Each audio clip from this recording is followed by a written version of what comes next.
L'énéagramme, un voyage intérieur libérateur.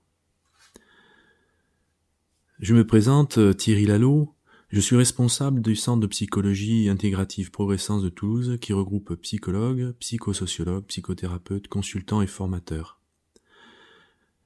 De formation psychanalytique, psychologue, mon approche clinicienne s'est progressivement transformée en une approche intégrative dans le domaine de la psychothérapie. Et c'est dans ce contexte d'une approche intégrative que j'ai découvert l'énéagramme.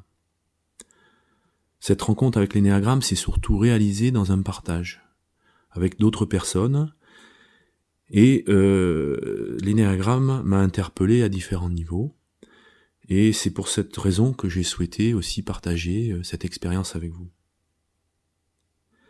Notre individualité, nous l'avons reçue, mais notre personnalité, nous la construisons tout au long de notre vie. Puissions-nous en faire une œuvre accomplie et tourner vers la vraie vie. L'énéagramme, c'est un peu cet outil, cette méthode qui nous permet de construire notre personnalité. C'est ce que nous allons voir dans ce qui va suivre. Bonjour, je suis Marie-Christine Donofrio.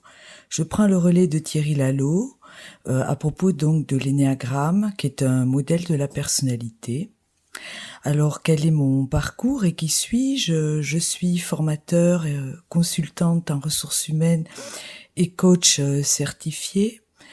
Et lors de mon parcours professionnel, j'ai eu le bonheur de rencontrer l'outil énéagramme, qui est un modèle de la personnalité à 9 portes, comme nous vous l'expliquerons un peu plus loin avec Thierry Lalo.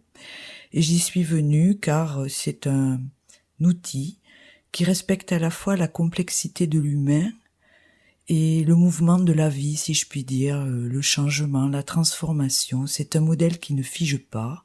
Et à ce titre, effectivement, je l'ai étudié.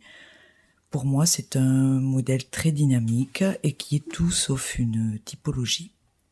Alors, l'énéagramme est né il y a fort longtemps chez les soufis.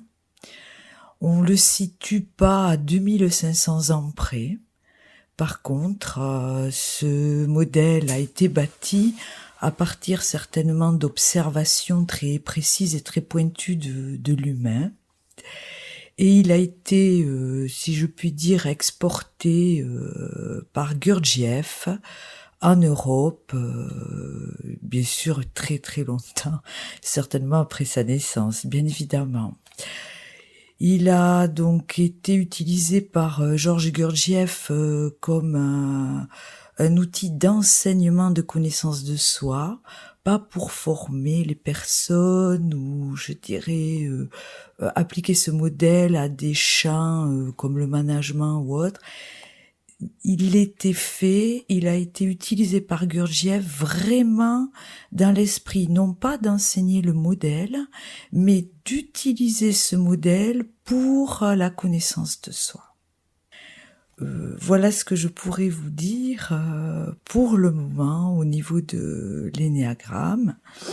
Alors c'est vrai que actuellement on peut utiliser ce modèle pour la connaissance de soi, bien sûr, bien évidemment, mais aussi plus exactement, pour bien mieux rencontrer l'autre, le comprendre, s'y adapter, et après effectivement l'utiliser dans des champs différents, management, communication, mais sans jamais perdre de vue que même si le modèle est très dynamique et très complexe, le modèle n'est pas la chose, c'est-à-dire l'humain.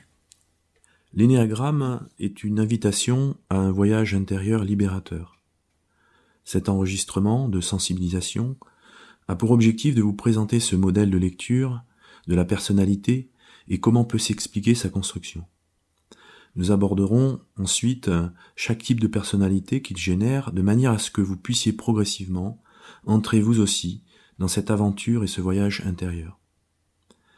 Entrer dans cette démarche n'est pas anodin. Pour certaines personnes, si l'écoute de cet enregistrement vous donne le désir d'aller plus loin, nous vous conseillons d'être accompagné par un professionnel, psychologue ou psychothérapeute, formé à cette approche. Nous allons aborder l'anthropologie du caractère et la constitution de l'énéagramme. Alors comment l'énéagramme peut s'expliquer à partir de notre naissance et des blessures que l'on peut vivre au cours de notre croissance, à la fois physique, psychologique, et au niveau de notre croissance aussi, au niveau des valeurs. J'appellerais donc ce titre un petit peu aussi le désir d'être aimé et d'aimer, ou le manque à être aimé, et l'énéagramme. Alors les métaphores, on pourrait prendre des métaphores du type le vase d'argile ou la perle rare. Alors je vais vous expliquer un petit peu la métaphore du vase d'argile.